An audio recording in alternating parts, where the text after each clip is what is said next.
အားလုံးပဲမင်္ဂလာပါဗျဒါကတော့တောင်းကလာမှာရှိတယ်ကျွန်တော်တို့ site လေးထိုးကျွန်တော်တို့ကြီးပိုက်တွေပြည့်ထားပါတယ်ကျွန်တော်စက်တွေတော့မချိတ်ရသေးပါဘူးဗျဒီနေ့ subject ရဲ့အတွေ့အကြုံလေးကိုကျွန်တော် sharing လေးလုပ်ပေးခြင်းလို့ပဲဖြစ်ပါတယ်ဗျ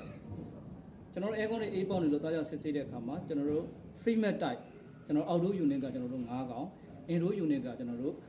တကောင်ခွဲ၄လုံးတက်ဆင်ထားတာဖြစ်ပါတယ်ဗျ indoor တစ်လုံးဒီမှာကျွန်တော်တို့ကြီးပိုက်ကဖြန်းဖြန်းအားတယ်ကျွန်တော်ပေ40လောက်ရှိပါတယ်ဗျကျွန်တော် A ပေါက်လို့ gap pressure ချင်းကြည့်တဲ့အခါမှာကျွန်တော် R4 တိုင်းရဲ့ gap ကိုမှ PSI 60ပဲရှိပါတယ်ဗျဒါကြောင့်မလို့ကျွန်တော် A ပေါက်နေတာဖြစ်ပါတယ်ဗျစဉ်းစားတာကျွန်တော်တို့3နှစ်ကျော်လောက်ရှိပြီဆိုတော့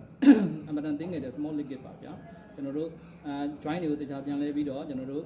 ချက်ပေးခဲ့တယ် small liquid တွေကျွန်တော်တို့ရှာပေးခဲ့တယ်ကျွန်တော် PSI ကျွန်တော်နောက်တဲ့60လောက်ထပ်ပြီးတော့ကျွန်တော်တို့ဖြည့်ခဲ့ပြီးပါတယ်ဗျဒီနေ့မှာကျွန်တော် PSI နဲ့တွက်ပြီးတော့ကျွန်တော်တို့ယူလို့မရပါဘူးဗျဒါကြောင့်မလို့ customer တွေခေါ်ပြီးတော့ကျွန်တော်တို့ gap O ကိုကျွန်တော်တို့ပေါင်ချိန်တယ်ပေါင်ချိန်ပြီးတော့မှကျွန်တော်တို့ gap ဖြည့်တယ် gap ဖြည့်ပြီးတော့မှကျွန်တော်တို့ gap ဝင်သွားတဲ့ဟာကို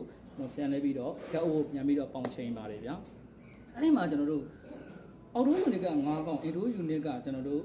တကောင်ခွဲကျွန်တော်တို့၄လုံးကြီးပိုက်အပြင်ပေ40လောက်ရှိပါတယ်ဗျတစ်လုံး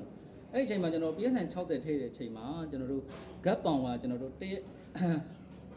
gap PSI 60ကိုကျွန်တော်တို့ပေါင်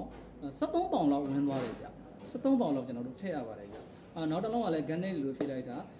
ထုံနေတကောင်မဲ့ကျွန်တော်10 PSI လောက်ကိုကျွန်တော်တို့3ပေါင်လောက်ဝင်တယ်ဗျ3ပေါင်လောက်ကျွန်တော်တို့ထပ်ပြီးတော့ထည့်ရပါတယ်စုစုပေါင်း total ပေါင်းကျွန်တော်တို့16ပေါင်လောက်ကျွန်တော်တို့အဲကုန်းကတ်တီထည့်လိုက်ရပါတယ်ဗျဒီနေ့မှာပြောချင်တာကကျွန်တော်တို့ PSI နဲ့တွက်ပြီးတော့ယူလို့မရပါဘူး customer တွေနေလည်းပဲ 10 PSI ကိုကျွန်တော်တို့ဈေးနှုန်းဘယ်လောက်လဲဆိုပြီးတိကျသတ်မှတ်ထားတာမရှိပါဘူးကျွန်တော်တို့အဲကုန်းရဲ့ကျွန်တော်တို့unit တွေနဲ့ပဲတွက်ပြီးတော့တကောင်ဝဲ unit တွေနဲ့တွက်ပြီးတော့ဝဲကျွန်တော်တို့ယူရတာဖြစ်ပါတယ်ဗျဒါလေးကျွန်တော်သိပေးခြင်းလို့ပဲကျွန်တော်တို့ဒီ video လေးဖန်တီးလိုက်တာဖြစ်ပါတယ်ဗျအားလုံးကျေးဇူးတင်ပါတယ်ဒီနေ့ကတော့2026ခုနှစ်မေလ4ရက်နေ့ဖြစ်ပါတယ်ဗျAircon service ဆရာကြီးတွေ Aircon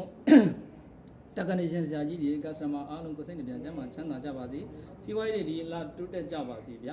အားလုံးကျေးဇူးတင်ပါတယ်ကျွန်တော်ကတော့နေဖေပါဗျ